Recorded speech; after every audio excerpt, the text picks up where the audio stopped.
নয়, সে কোনদিন আসবে না রে, করো যদি ভয়। মুসলমানদের অবশ্যই অবশ্যই হবে জয়, জোরে বলেন ঠিক কিনা? সুতরাং আমরা সেই পথভ্রষ্ট, আমরা সেই পথহারা, আমরা সেই গোমরাহী, আমরা সেই কওমের নূহ আলাইহিস সালামের কওমের অনুসারীদের মতো কি আমরা হতে চাই? জোরে বলেন হতে চাই?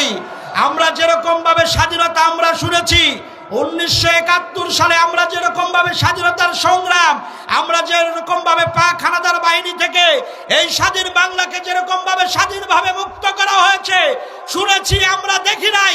কিন্তু আপনার 2024 5 আগস্ট দু চোখে আমরা দেখেছি মুসলমান জান প্রাণ দিয়ে, জান মাল দিয়ে আল্লাহর জমিনে আল্লাহু আকবার বলে স্বৈরাচারকে বিদায় করে মুসলমান দিনকে প্রতিষ্ঠিত করার লক্ষ্যে সফলতা বিপ্লবের ডাক মুসলমানরা দিয়েছে। প্রয়োজনে আবার ইসলামের বিপ্লবী ডাক আসতে পারে।